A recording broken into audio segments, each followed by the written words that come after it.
আসসালামু আলাইকুম। আজকে আমরা বানাচ্ছি আলু দিয়ে দুর্দান্ত মজার একটি রেসিপি। রেসিপিটি বানানোর জন্য আমাদের প্রথমে লাগছে আগে থেকে সিদ্ধ করে রাখা আলু। তার ভিতরে আমরা দিয়ে দেব পরিমাণ মতো লবণ, জিরা গুঁড়া, লঙ্কার গুঁড়া, অল্প পরিমাণে হলুদ, অল্প পরিমাণে চিলি ফ্লেক্স, কুচানো ধনিয়া পাতা, পেঁয়াজ কুচি, ১ চা চামচ ময়দা দিয়ে এগুলো আমরা ভালোভাবে হাতের সাহায্যে ভালো করে সুন্দরভাবে মেখে নেব।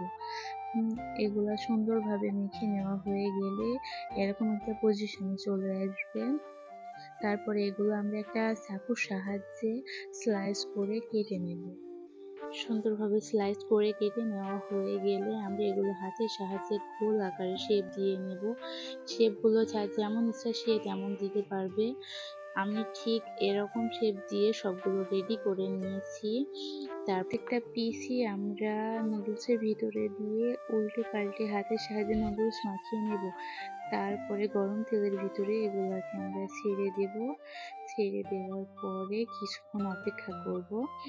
অপেক্ষা করার পরে এক পিঠে কালার চলে আসলে আমরা স্প্যাচুলার সাহায্যে এটাকে উল্টে দেব। উল্টে দেওয়ার পরে আপনারা দেখতেই পারছেন ঠিক এরকম কালার এসছে। এটাকে লাল লাল করে আমরা ভেজে নিব। ভেজে নেওয়ার পরে আমরা নামিয়ে ফেলব। ঠিক এরকম হবে।